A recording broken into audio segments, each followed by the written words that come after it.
So let's see the statement. It was invented by American engineer E.L. Norton.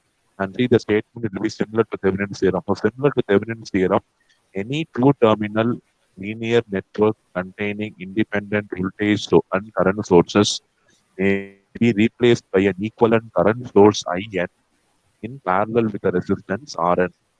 So in Thevenin's theorem, we told that any circuit can be replaced by an voltage source VTH in series with resistance RTH. So if you transform the voltage source into current source, you will have a current source parallel to resistance, right? So the current source I'm going to call it as IN, and I'm going to connect the resistance in parallel called as RN. This IN is called as I Norton's current, and RN is called as Norton's resistance.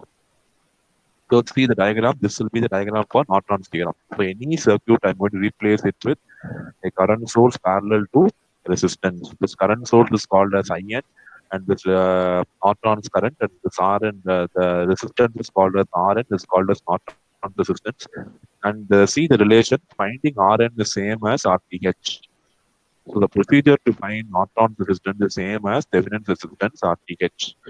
So which means that whatever procedure you follow for finding RTH, you do the same thing, and only thing you have to rename it as RN, because we are using Norton theorem. We are going to rename it as RN. So same thing, we will have to remove the load. Yes, can anybody say the steps what we follow to find RTH in Thevenin's theorem? Or what steps we follow to find RTH in Thevenin's theorem? Remove the component across which the network has to be simplified. Very good. Remove the component. Then what is the second step? We have to replace Replace the voltage source by short circuit and the current source by open circuit. and you have to find the equivalent resistance across the removed component, right? Same procedure we are going to follow here. Only thing, I'm going to rename the parameters Rn instead of RTH. Okay, so step one is going to be same. And step two, what we are going to do, we are going to add back all the sources, and we'll in Thevenin's theorem we'll be finding VTH, right? Here, what I'm going to do, I'm going to short circuit the removed terminals, and I'm going to find what is called a short circuit current IN. That is the change. See, Thevenin's theorem, open circuit, in open circuit, we have only voltage. So I found out VTH.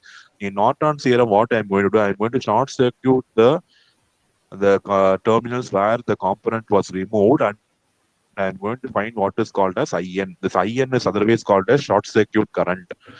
Once you find IN, I can replace it with the Norton's equivalent circuit, IN parallel to RN, and then I can go ahead with the computation of whatever parameter I can find.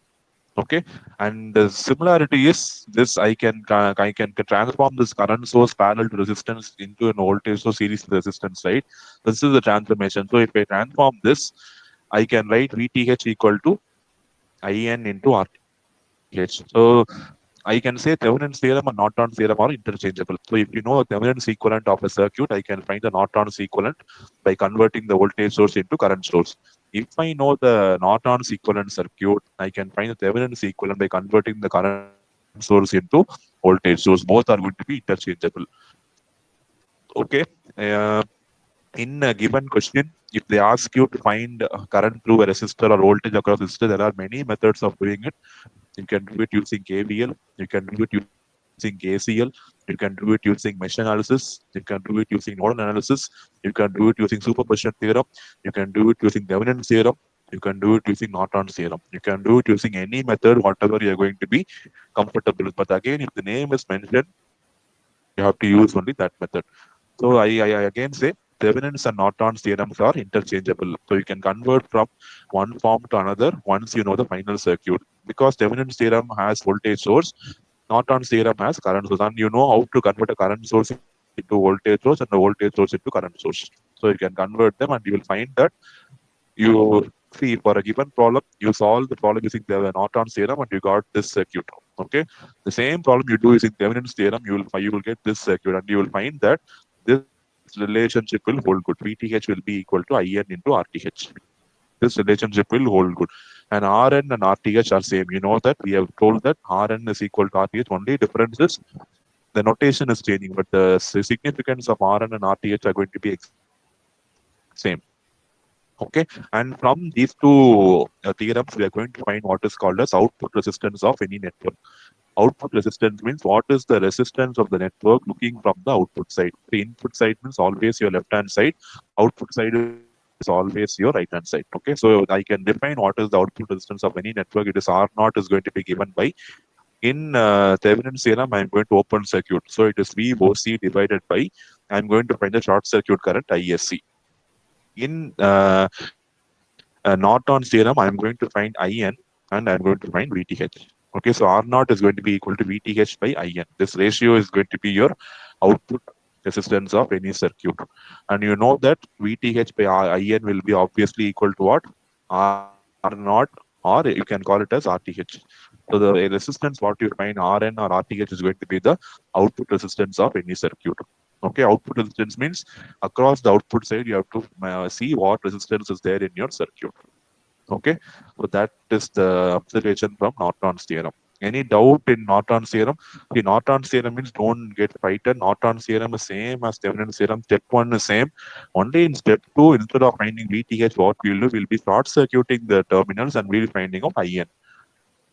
And you can find IN using or any method, whatever you feel comfortable, you can find IN. Thevenin's theorem will be open circuiting. Norton's theorem will be short circuiting. That's how we should remember the theorems when you are going to apply it to problems. Any doubt you have in Norton's theorem basics, how to compute parameter using Norton's theorem, you can ask it now. If we are clear, we will go for problems. Shall we see problems in Norton's theorem?